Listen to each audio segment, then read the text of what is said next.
Liga Indonesia itu sulit diprediksi. I met some people, some owners. When I sit with them, I talk with them, they said, memang udah diproyeksi mereka jual. Ya, Bro. No, Okay. it's not easy, bro. Tapi Don't take people hard work, you know. Like at the end of the day, seakan-akan ada orang bilang, udah di fix ini juara, udah di fix ini juara. No, I don't think it's possible, bro. It's not easy to fix pertandingan. Ada pihak-pihak lain sebenarnya di luar pemain. Betul. Gitu, yang paling mudah kan memang pemain soalnya. Bilang aja bosnya. Ada bosnya, mungkin ada wasit, ya, mungkin ada lagi yang minta, ya kan, dan lain sebagainya gitu. Ada bosnya ya.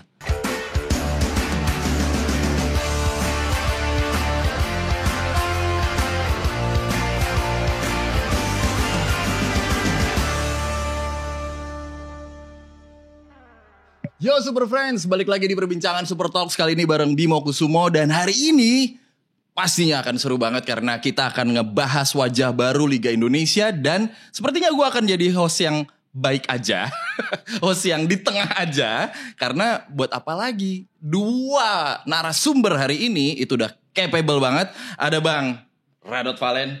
Bimo! Luar biasa. Emang selama ini kamu tidak jadi host yang baik? Selama ini kan saya belajar banyak sama Abang. Oke. Disuruh jangan jadi host yang baik.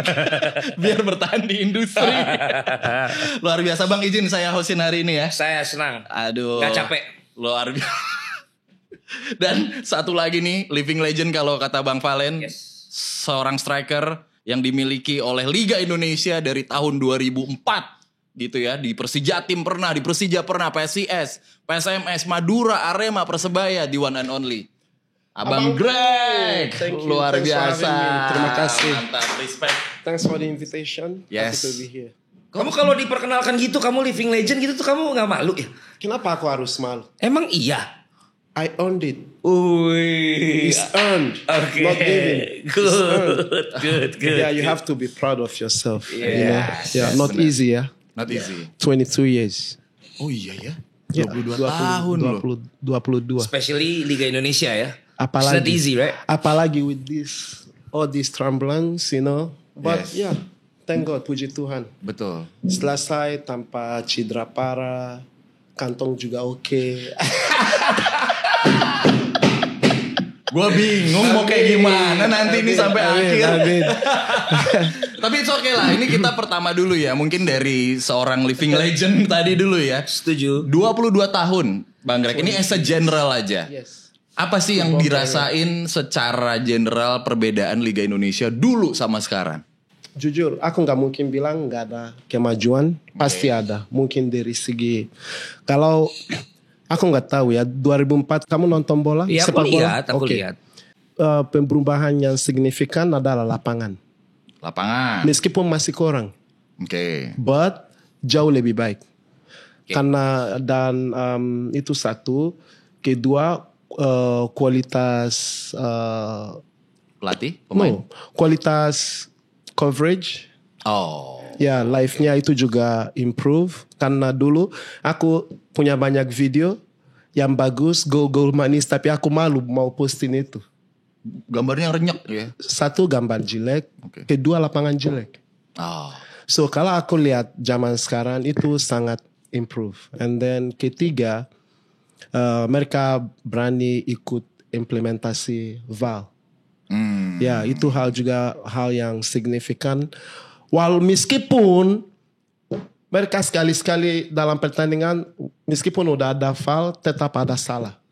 So, but human error. It's okay. Tapi It setidaknya happens. sudah improve ya. Ya, but tiga ini menurut aku itu sangat signifikan.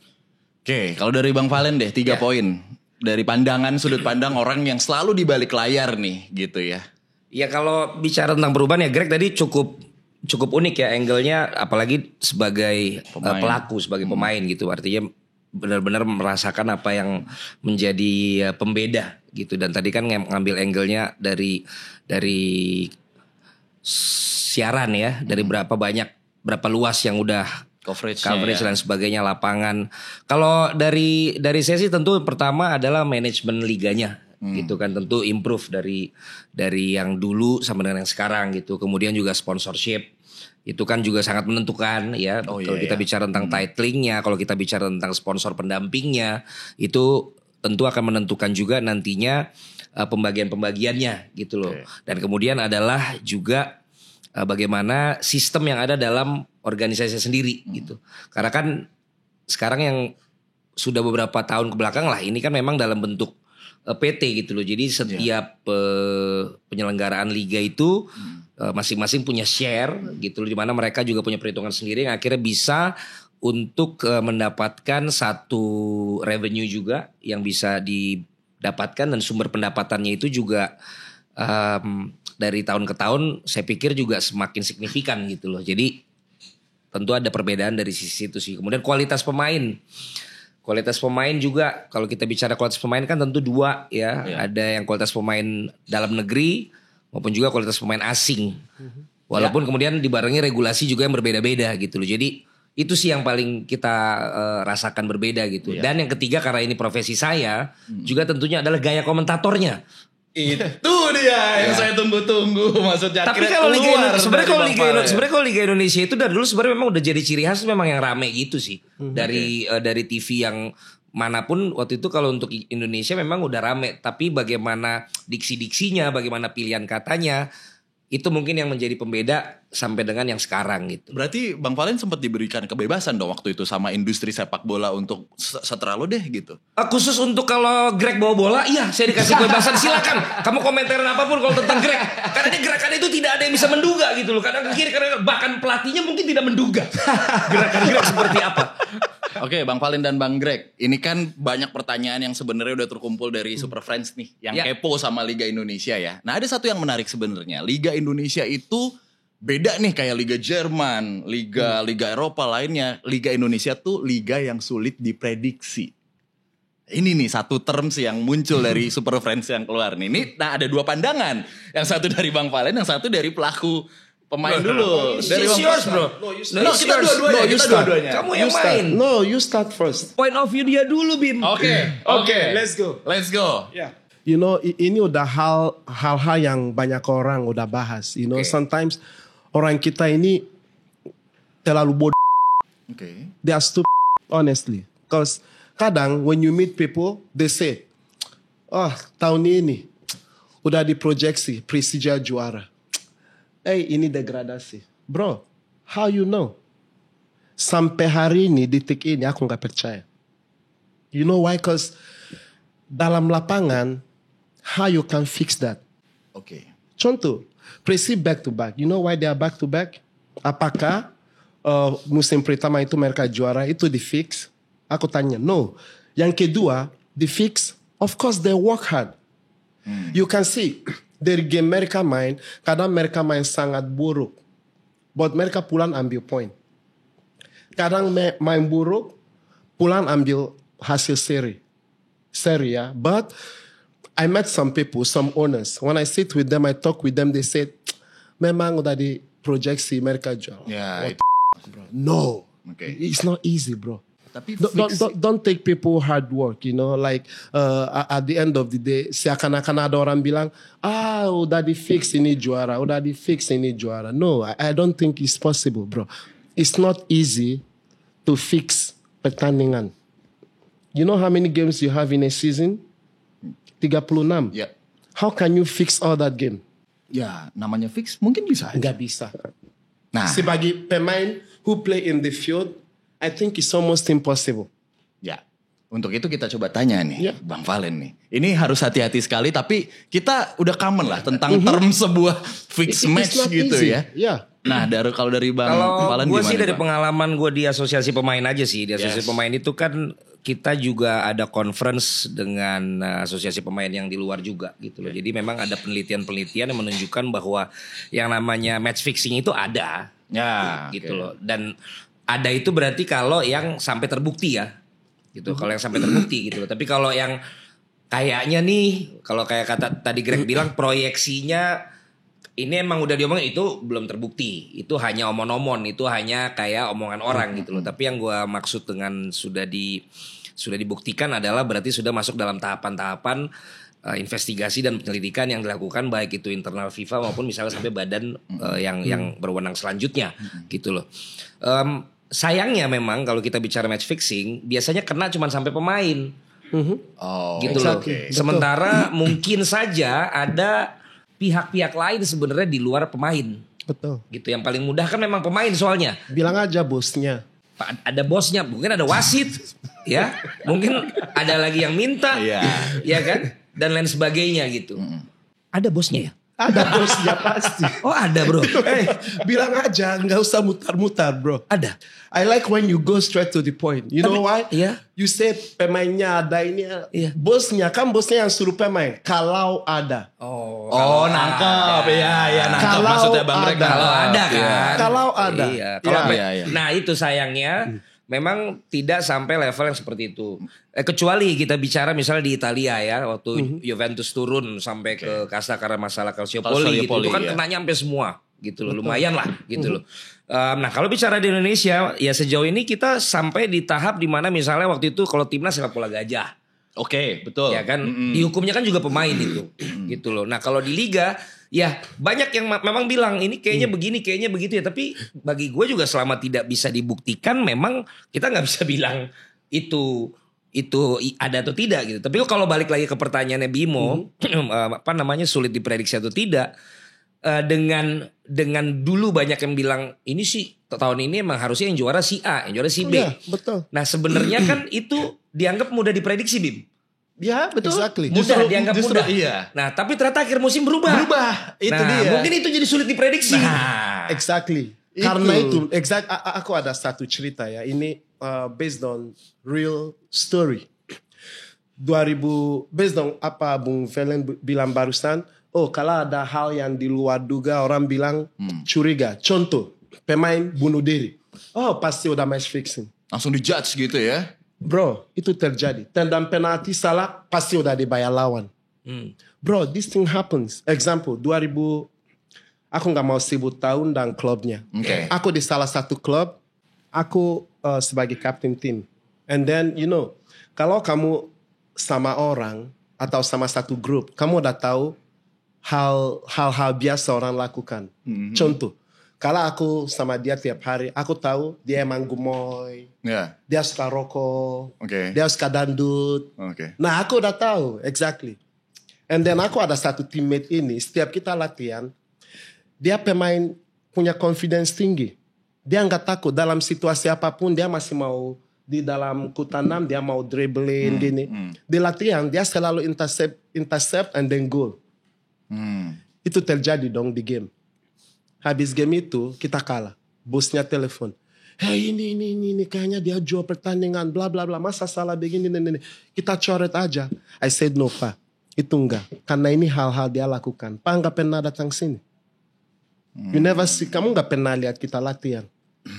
Ini hal-hal yang aku lihat tiap hari. Real. It happens in the training. So kalau itu terjadi di game, aku nggak kaget. Yeah, but again, aku bilang ke this my friend, I said to him, bro, aku tahu kamu pemain bagus, kamu punya confidence, tapi hal-hal kayak gini jangan lakukan di sini, buang aja bola, biar orang nggak salah mikir, you know. Setelah itu, this guy koreksi, and then kita nggak kalah lagi. Game itu kita main itu satu-satunya kita kalah dalam musim itu. Ini menarik nih dari sudut pandang pemain ya. Kita balik lagi ke masalah liga nih. Yang tadi berangkat dari sulit diprediksi dan lain-lain dari segala macam faktornya. Bahkan dulu kita sempat ada dualisme.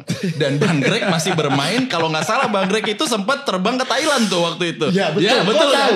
Ya betul. Saya. Betul sekali. Nah, Itu betul. ini kan salah satu faktor. Kamu pasti kan? Aku di blacklist. Kamu pasti ke Thailand. Aku di blacklist. Nah, dari sudut pandang pemain tuh gimana tuh? Oke. Let's itu betul. Kita klarikan gitu. Dari sudut pandang pemain, faktor dualisme ini, situasi yang terjadi itu gimana, Bang? Karena ada yang coba pengen tanya nih. Jadi gini, aku nggak tahu ya. Kalau nggak salah, waktu itu ada 2 federasi. Betul. Terus ada 2 timnas.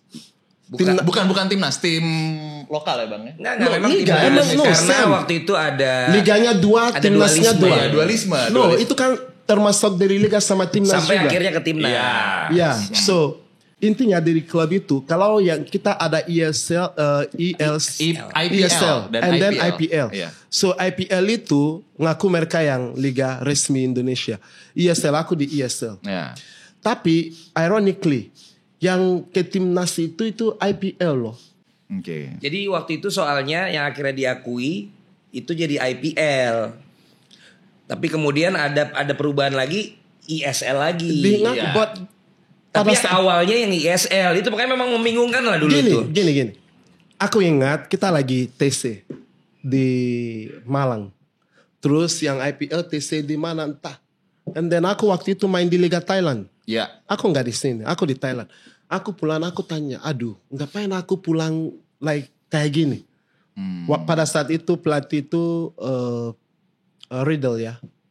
Yang Riddle, ya, yang udah nggak ada. And then I said, coach, what are we doing? Ngapain kumpul semua pemain sini? I have club, aku punya club di Thailand. Aku nggak bisa di sini ikut TC yang nggak jelas gitu, gini.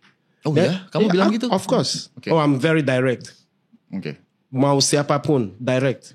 I said, kayaknya susah ya Pak. He said, if you wanna go, but don't come back. I said, okay, I go. Aku bawa tas pulang. Aku balik Thailand. Kalau dari teman-teman pemain pada waktu dualisme itu gimana bang? Mereka tuh bilang apa gitu? Bro, mereka bisa bilang apa? Orang kita ini di sini, mereka cuman, kamu suruh ke kanan, oke, kanan. Ke kiri. Lurus. They cannot do nothing because aku nggak salahin mereka juga karena bagaimanapun apapun kamu mau buat yang rugi pemain bro. Oke. Karena di sini sistemnya mereka buat pemain ini nggak punya power. Sehingga siapapun jadi ketua umum, siapapun di federasi, siapapun di PT Liga, pemain selalu yang rugikan. Oke. Unappreciated. Nyatanya begitu bang, memang. Nggak, Pemain yang dirugikan. pada saat itu memang gue juga berada dalam asosiasi pemain tadi. Gitu loh. Jadi gue bener-bener tahu bagaimana pemain waktu itu. Jadi ketika itu akhirnya yang IPL akhirnya yang direcognize, nah timnasnya itu kan berarti yang dibentuk dari yang direcognize nih. Ya. Yang sebelumnya kan itu yang ISL katakanlah gitu. Nah sebenarnya kan pemain kan akhirnya dia bisa di mana aja kan. Oh gitu ya? Nggak harus ngikut yang... Nggak, karena kan akhirnya ada 2 liga nih. Betul. Nah sebenarnya kan pemain terbaik yang harusnya kan. Tapi jangan salah bro. Waktu itu kalau pemain dari ESL pindah sana, kamu di blacklist, kamu nggak balik lagi. Nah itu bang. Jangan salah. Ada banyak pemain yang blacklist gara-gara itu. Dihukum mungkin 1-2 tahun. Mereka nggak boleh main. Termasuk Bang Greg? Enggak dong. Oh enggak. Tadi katanya aku di blacklist gitu. No, di timnas. Oh di timnas. Iya jadi keadaannya itu benar-benar kejepit buat pemain. Oke. Intinya seperti itu gitu. Nah begitu ada yang paling bagi gue memalukan ini, bukan memilukan ya. Memalukan. Memalukan itu adalah kan gue harus presentasi di luar negeri.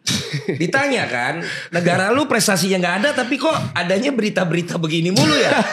Mewakili nih ceritanya waktu itu nih. ya, waktu itu loh beda nih sama sekarang kan. Terus ya gue harus presentasiin kan, karena ada dualisme inilah, beginilah. Akhirnya timnas juga jadi beginilah. Ketika pemain yang dari ceritanya yang satunya dipanggil juga, dari sininya bilang jangan berangkat karena kita juga akan punya timnas. Pemain itu kan kejepit. Nggak bisa. Dia kan juga adalah istilah ikatan emosional, ada ikatan kontrak dengan klub atau apa. Ketika dibilang sama yang punya klub juga, hey, lu harus stay yang di sini. Gak bisa apa-apa juga. Akhirnya seperti saya bilang, publik mungkin melihatnya, lo kok nggak mau dipanggil, nggak mau datang gitu loh. Sementara dipanggil nggak mau datang karena at the end of the day kamu punya kontrak dengan klub. Nah kira-kira seperti itulah. Yeah, you have contract with club. And then klubnya bilang don't go. Mau gimana? Kenapa kejepit? Yang gue bilang pemain itu kejepit ya karena itu, karena situasi itu. Iya. Nah disitulah diplomasinya itu sangat dibutuhkan waktu itu gitu loh. Karena pemain akhirnya cuma bisa nggak berangkat. Ya berangkat dari pengalaman-pengalaman itu akhirnya sekarang kita semua sudah belajar lah gitu ya. Dari semua lini lah Liga Indonesia nih akhirnya belajar untuk gimana caranya menembus standar-standar yang diinginkan masyarakat setidaknya kayak gitu. Kenapa bang? Kayak begitu. Tolong aku lah bang Greg. Kenapa kita yang satu ini kayaknya. Aku udah kasih tahu. Enggak, soalnya kita punya track record bang. Apa tuh? Tahun 79 tuh delegasinya Jepang. Ya. Itu tuh studi banding ke Galatama waktu itu. Iya. Dulu ceritanya kasarnya belajar lah. Belajar. Nah sekarang Liga Indonesia tuh berdampingan dengan JFA nih. Untuk apa ya? Ya menyelenggarakan liga untuk menjadi lebih baik lah. Gitu. Iya. Gimana tuh bang pendapatmu bang? Berdampak banyak gak nih nanti? Gitu. Salah satunya adalah penggunaan wasit dari Jepang. Ya berarti kalau kita runut dulu 79 Jepang belajar dari sini terus kemudian mereka mampu mengadaptasi dan bahkan kemudian membuat sistem yang akhirnya membuat Jepang sebesar sekarang. Wow, grand plan-nya kan 50 tahun tuh ya. Nah berarti kan ya? mereka bikin grand design yang sudah sangat bagus. Dan itu terbukti dengan produknya. Baik itu timnasnya, produk bola kan liganya, timnasnya, industrinya. Kan itu yang menjadi patokan dan Jepang sudah lakukan itu dan kita bisa lihatlah di kualifikasi sekarang pemain-pemainnya juga main di mana, liganya seperti apa. Yang jelas kita harus apresiasi dulu karena kita dengan rendah hati mau kemudian belajar balik dari negara yang dulu belajar ke kita. Itu kan perlu humble kan. Betul. Ya kan untuk belajar balik gitu loh. Nggak ada salahnya kok. Nggak ada salahnya dan memang jelas ini menjadi patokan kalau di Asia kan gitu. Dan dengan adanya kerjasama ini menurut gue kalau itu bisa dilakukan dengan tepat, dengan baik, konsisten, menurut gue itu hal yang baik. Oke. Kalau dari Bang Greg, ini tadi wasit ya. Wasit tuh juga jadi concern tuh ada beberapa wasit Jepang yang sudah memimpin di Indonesia. Kalau sebagai pemain, wasit internasional di Liga Indonesia tuh gimana? Terutama wasit Jepang. Emang dibutuhkan menurut aku. Cause I think jangankan hanya Jepang. Mau dari Australia, mau dari Eropa, mau dari, you have to. Indonesia already multicultural ya. Yeah, so mereka harus terbuka untuk belajar dari negara lain. Contoh, kalau kadang aku lihat ketika wasit luar pimpin pertandingan, orang kita masih sungkan, nggak banyak dia tegas. Kalau dia tegas, orang nggak berani samperin dia banyak bicara kan. Tapi ketika wasit lokal kita, setiap momen VAR, handball, everybody, Again, yang harus diedukasi juga bukan not just about mau bawa wasit, mau bawa orang Jepang. Kalau orang kita masih mikir, kayak nggak mau improve gitu, susah. Cause aku nonton kadang pertandingannya 90 menit, waktunya habis 20 menit hanya buat VAR. Okay. Mau review VAR pun, aku yang duduk di rumah nonton di TV, udah bisa lihat dalam 30 detik. Mereka bisa 10 menit lihat itu. And then balik keputusannya tetap salah. Pernah ada yang menurut Bang Greg gitu? Lah, jangan jauh-jauh pertandingan Persib kemarin lawan PSM. Oke. Ya, ini aku nggak mau jauh. Aku ikuti. Cause I really want to know the difference between zaman dulu sama sekarang. Hal-hal kayak gini you need to improve. Ya, sekarang kita bilang ada improvement yang signifikan, ada. Tapi itu cukup? Oh, masih jauh. Ya, tapi setidaknya kan sudah ingin berubah. Sangat, bro. I'm telling you, 2012 Indonesia sekarang itu Thailand 2012. Sistemnya sangat jauh. Oke. How can you say you are a professional club? You don't have lapangan latihan. Ya, tapi kan sudah ada beberapa klub yang juga profesional. Bro, itu bukan beberapa klub. Di Thailand wajib. Don't say beberapa klub. Hukumnya wajib berarti. Wajib. Ini. Ada standarisasi latihan. Ada klub-klub juga yang kamu lihat pertandingan, lapangannya masih sangat tidak layak. But who approve that? Tapi di aturan tuh ada gak sih Bang? Lapangan di Liga Indonesia tuh harus, lapangan latihan tuh harus gimana gitu? Ya kalau gue mau bicara jujur ya kita concern ke lapangan utamanya aja dulu. Patokannya gitu aja. Kalau kita masih lihat di lapangan utama aja kita pikir ada yang tidak sama standarnya antara tim yang satu dengan yang lain. Ya gimana kita mau bicara tentang fasilitas yang lain gitu. Tapi ya dengan misalnya ada 1-2 klub sekarang yang mulai concern ke situ, harapannya kan yang lain juga berpacu untuk melakukan hal yang sama. Gitu kan, nyapu Nyapu omongannya Greg. Bro. Udah biasa kalau gue sama dia. Example bang. Makanya gue lempar ke lu. Contoh bang. Lempar ke lagu gak apa-apa. Iya makanya emang gue harus selalu dia harus selalu ada gue. Sebentar. Iya. Gimana bang? Iya. Abang gini. Ya. Terakhir disomasi soalnya. Berapa klub di Liga Indonesia? Okay. Berapa klub di Indonesia? Ya sebutlah misalnya. Liga 1. Liga 1. Ya. 20 right? Ya. 18. 18. Menurut abang, kalau hanya 6 atau 8 tim yang punya fasilitas itu, apakah itu wajar? Belum. Berarti Itu nggak belum. fair, come on.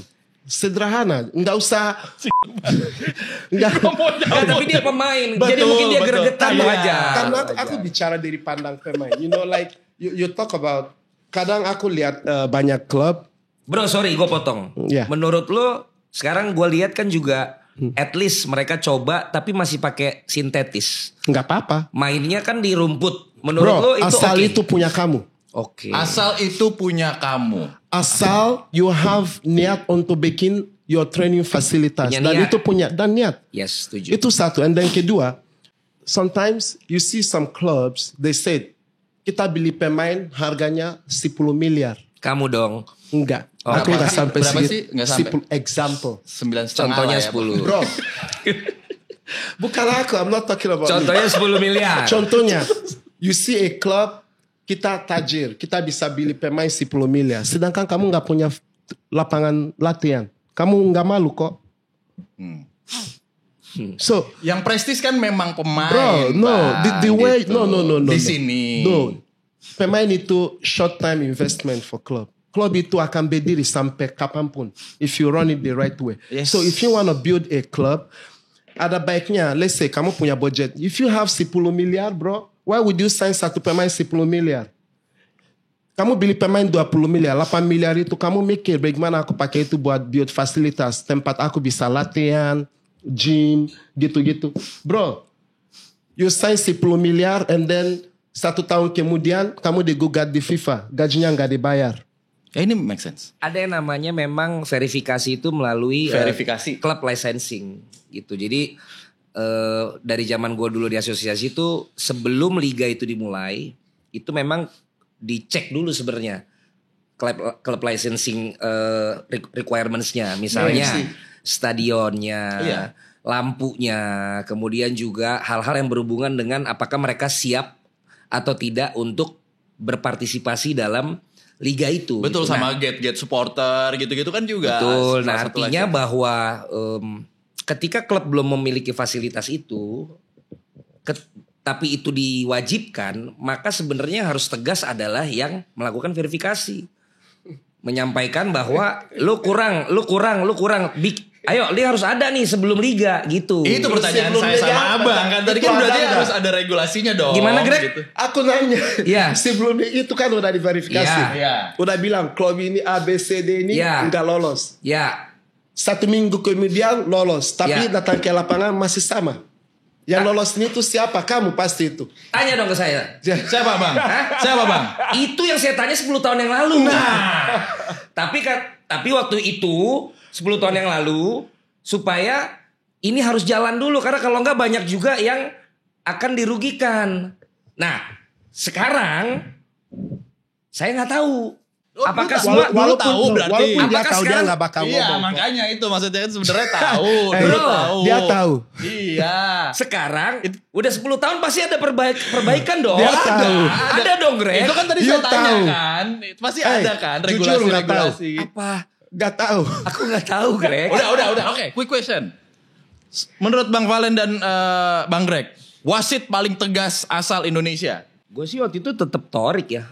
Torik oke, but Torik. sekarang jujur ada banyak wasit muda aku lihat. Mereka sangat good and then sangat bagus aku lihat dalam pertandingan. They are okay, not bad, but again, sometimes human errornya selalu masih ada. Masih ada. But untuk officiate pertandingan intensitas dalam tempo tinggi mereka bisa, mereka sangat bisa. And then, Mentally oke ya. bro, they improve a lot, yes. Apalagi yang muda-muda ya. I saw beberapa wasit sangat bagus. Oke, terus Jadi wasit tadi. wasit. Dan dia kan tidak semahal bayaran pemain, Bim. Wasit. Berapa Wasit. sih bang kalau boleh tahu? Tapi untuk ukuran, Kisarannya lah, tapi untuk nggak gue lupa. Tapi untuk ukuran Dia Asia, tahu, dia nggak lupa. untuk ukuran Asia Tenggara termasuk yang paling tinggi. Oke. Kita Oh, ya? lebih mahal dari Thailand. Sampai ratusan juta nggak gitu? Akhir-akhir ini pas zaman Pak Erick, karena untuk mencegah itulah yang disebut apa namanya Tadi lah ya, rasisme dan sebagainya. permainan tadi. Oke. Nah, masalahnya wasit nggak dibayar semahal pemain, tapi resikonya lebih dari pemain, bos. How so? Memang hakim kok. Karena yang gua lihat kalau di berita-berita, kadang kan kita, dan mudah-mudahan sekarang ini sudah dibenahi crowd control management ya. Bagaimana penonton bisa mudah masuk ke lapangan, atau kemudian ini kita bicara termasuk Liga 2, Liga 3 lah gitu. Ya lu lihat lah. Ya memang human error kadang kebangetan mungkin gitu atau lain sebagainya. Tapi maksud gue tetap kan gue empati juga sama wasit gitu loh. Yang bisa tiba-tiba dikejar-kejar sama puluhan orang. I think di era ini sih udah agak kurang. berkurang. Ya di Liga 1 sih udah enggak. Dulu di zaman itu Orang bisa sampai ada Itu. kekerasan Ya, kan hantam. gitu. Hantam. Nah, wasitnya bisa bilang pun kalau zaman aku ya wasit itu said, mereka bisa bilang begini, aduh kamu nggak kasihan, kamu nggak mau aku deket pulang dikit ke keluarga." mic-nya Bang Greg. Wasit bilang, Greg, kamu nggak kasihan, nggak mau aku pulang ke keluarga aku. Tuh. Kalau kamu dengar kata-kata begini, what will we do? Iya, empathy. Itu kalau kita main di away. Apa So, itu? Di away. Di away. Di oke. away, di game, di pertandingan away, and then wasitnya mungkin kita bisa dibilang dirugikan wasit. Kalau kita sampai dia, udahlah Greg main lah, aku juga mau pulang ke keluarga aku. Sampai kata-kata begini keluar, you understand that dia juga untuk jadi wasit aja nggak mudah, gampang. Ya, nggak ya. mudah. Nah, But sekarang udah enggak kan? sangat beda. Nah menurut gua dengan wasit yang improve dan berani untuk buat keputusan yang mungkin tidak populer gitu loh. Artinya kan memang juga sudah ada juga dalam sistem yang membuat mereka juga yakin mereka tetap bisa pulang apapun keputusannya gitu loh. Artinya kan sudah lebih tidak ada lagi lah perasaan-perasaan Resiko. gitu. Resiko gitu loh bahwa dia sekarang sudah merasa secure juga Ya. gitu. Oke, ini ada satu bahasan sebenarnya yang tadi kita hold tentang bagaimana melihat liga dari Gue ke toilet bentar ya. boleh. Nanti- Nggak usah. Nggak usah. Nggak usah, duduk Gua aja udah di main sini. boleh gitu. Karena ini menarik. Nggak ini udah usah. disimpan sama Bang Greg dari tadi. Gimana nih? Makin banyaknya pemain naturalisasi timnas yang main di Liga Indonesia. Bro, okay. You have to know that Liga Indonesia ini nggak gampang. Liga Indonesia, but why I say nggak gampang? Karena mereka main di liga yang di luar ya. Kalau mereka main di luar, they play secara tim. Everybody discipline. Bisa digendong teman. Di sini nggak bisa digendong. You have to really work hard. Kalau ini analis ya, dari aku nonton beberapa pertandingan. Kalau aku lihat Jordi masih sangat solid, playing really good football. And then kalau Rafael, I think dia masih butuh waktu. Oke. Again, dia main di tim kayak Dewa yang main ball possession. Kalau kamu main sama Dewa, mungkin mereka bisa pegang 80% ball possession. Dan lawan selalu turun. Otomatis opsi kamu cuman main lebar, sabar, passing, cari bongkar. Itu nggak gampang. You need time. So, untuk komentar soal dia bisa sukses di sini atau enggak, itu masih dini. Ini baru 2 game ya, atau 3 game. Tapi untuk memotivasi pemain lokal, Bro, untuk motivasi, I don't think pemain lokal butuh motivasi, bro. You need to work hard. You don't need anybody to motivate you. You are a professional player. Kamu digaji juga. Why you need pemain dari luar to motivate you? Si Rido, contoh. Rido don't need motivation. Kamu mau bawa siapa, dia tetap pilihan utama. You know why? Because he believe in himself. Dia percaya diri. He always show up in every game. So jangan pakai alasan, nggak ada alasan, bro. It's you and football, bro. Oke. Bang Valen gimana Bang Valen? Paham dong. Kita Kalau butuh. gue supaya konsisten dengan omongan gue di tempat lain, pertanyaannya sama. Kalau gue sih berharap pemain-pemain, paling gue tambahin sedikit. Oke. Greg waktu itu berbeda dengan Greg nih misalnya sama kayak Gonzales. Iya. Kalau strike, kalau yang sekarang nih mereka ceritanya punya garis keturunan. Ya. Nah syaratnya juga waktu itu berbeda gitu loh. Tapi sama-sama naturalisasi, sama-sama pewarganegaraan dan sekarang sama-sama menjadi warga negara Indonesia itu dulu nih. Clear ya, Super Friends. Terus gue bilang ya gue sih menyayangkan. Kalau untuk pemainnya nih, bukan untuk liganya dulu. Kalau untuk pemainnya karena kita berharap dengan pemain-pemain ini bermain di luar itu kan bisa membawa persaingan dengan pemain-pemain yang ada di Liga 1 juga untuk timnas Indonesia yang semakin kuat. Gitu loh karena akhirnya pilihannya ada yang main di luar, ada yang main di sini di seleksi mana yang paling oke buat timnas gitu. Nah, ketika akhirnya juga pemain-pemain yang dinaturalisasi ini atau dikasih menjadi warga negara Indonesia ini dari luar akhirnya main ke Indonesia juga, apalagi yang usia masih sangat muda. Menurut gue jadinya kita masih berpikir kan patokan liga yang di Eropa nih masih di atas liga kita lah. Ya kan, sehingga kita berharap apa yang dilakukan di sana tuh jadi sesuatu yang lebih gitu loh. Nah, akhirnya ketika memang sebagian pemain main di sini, menurut gue menjadi sebuah kemunduran buat mereka. Si pemain ini ya. To the point aja aku udah paham dia mau ngomong apa. Tapi dia mutar-mutar mau cari kalimat yang baik biar gak kelihatan jahat. Tapi bilang aja to the point aja udah. Tapi, emang Bimo, betul kok. Tapi Tapi kalau untuk liganya ya kedatangan pemain yang pernah bagus main di Eropa ya tentu bagus. Tapi I ingat. understand your point. Dan itu sangat-sangat setuju. 200%. Tapi to the point aja. Bro, nggak usah mau jadi orang baik. Bro. Bentar, ini soalnya dibahas lagi. Ini yang to the point gue yang ini. Oke, to the point aja. Gue punchline-nya di sini. Oke. Apakah 4 pemain ini bisa membawa yang lain menjadi lebih baik? Apa karena cuma 4 pemain dia ikutan jadi turun? Gini bro. Itu pertanyaan aku gue. jawab. No. Silakan. Aku kasih tahu. Ketika kalau kamu mau main di Indonesia, kamu jadi pemain inti, itu oke. Tapi ketika kamu udah main di luar, kamu balik sini, kamu tetap jadi pemain cadangan, itu hancur. Sangat downgrade bro, you cannot do that. Aku lebih pilih, bro, you are still 23, you play in Liga Indonesia, duduk bangku cadangan bro. Bro, ini maximum downgrade bro. Oke. My point is quality over quantity. Buat apa kamu mau rekrut banyak pemain asing? I don't know tujuannya buat apa. Untuk mau buat liga lebih bagus atau entah aku nggak tahu. But pemain asing yang kamu bawa sini semuanya mungkin aku lihat hanya beberapa yang oke.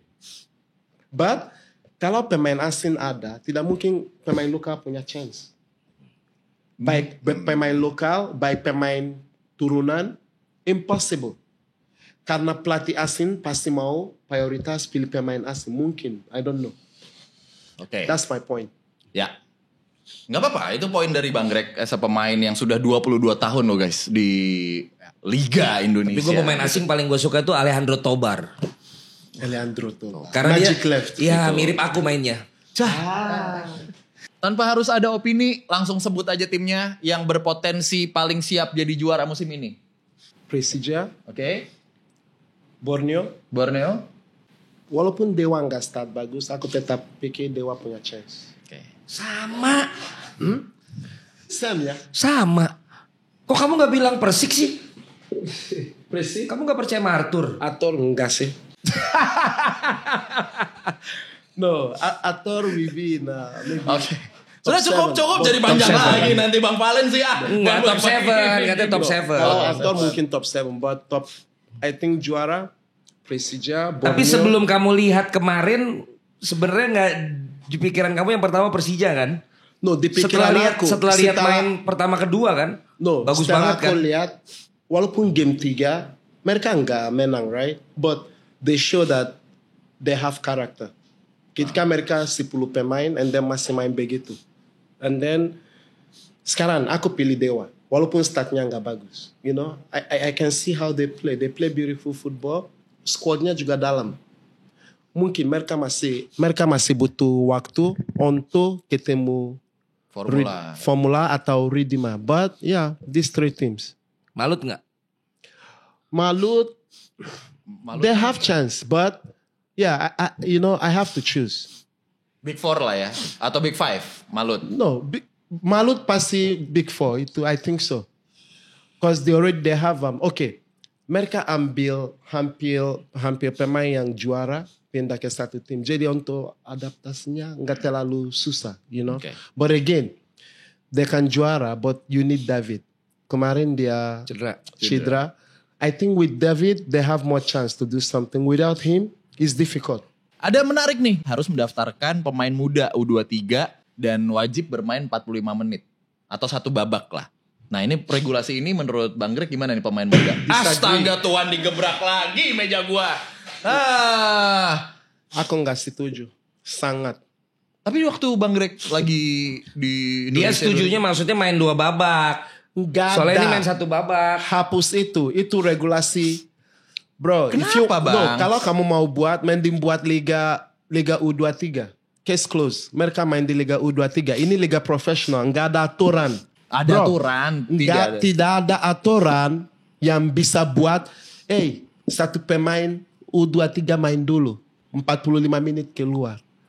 Itu kamu kasih bantu. Bukan karena mereka punya kualitas. Ya gue, untuk yang ini sih gue setuju sih sama lu. Bro, hapus itu.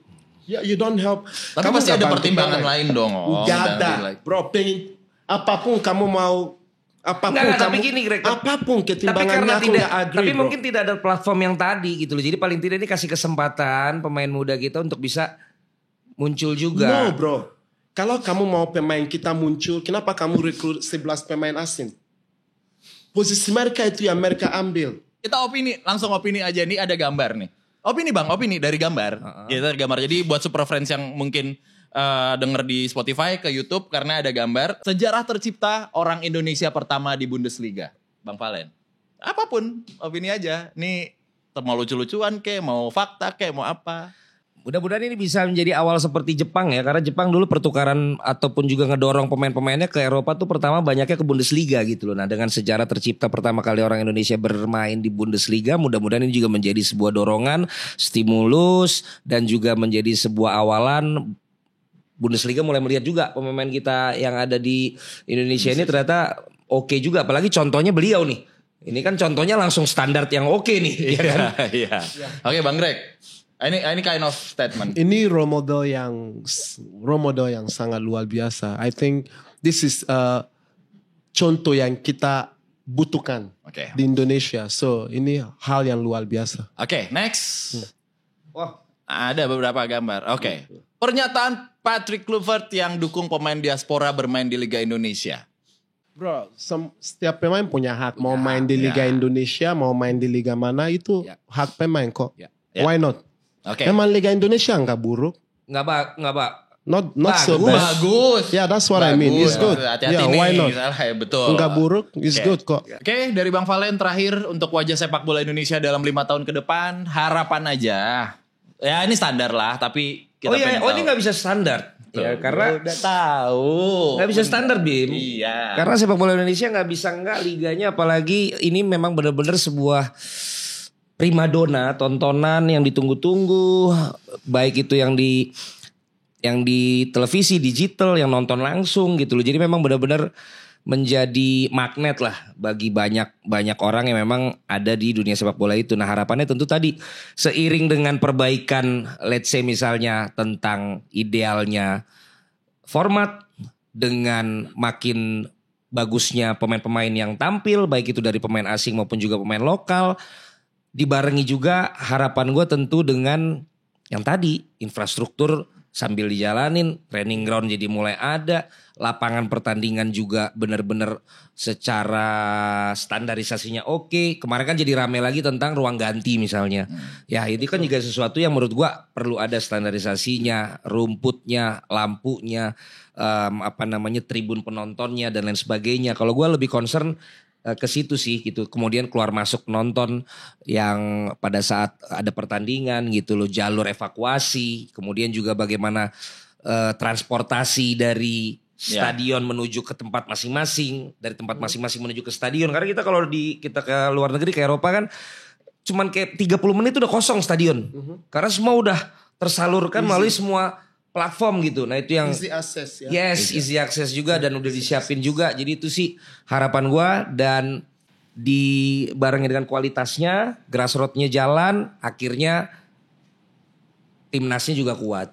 Ya aku setuju sama Bung Velen. Apa dia semua dia katakan. I think we are on the same picture on this.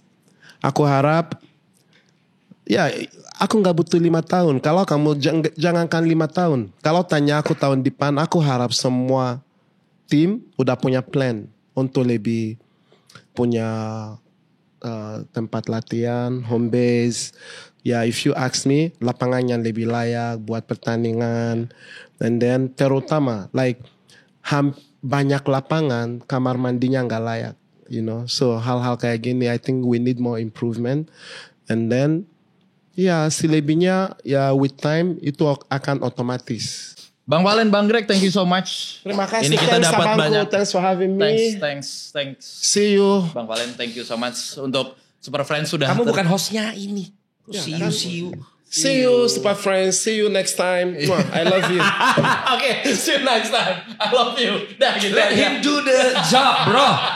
Let him do the job, not I'm you, also bro. invited, bro. No, we are guests. Okay, sorry, Bang. Kita ketemu di perbincangan Super Talk berikutnya. Thank you so much.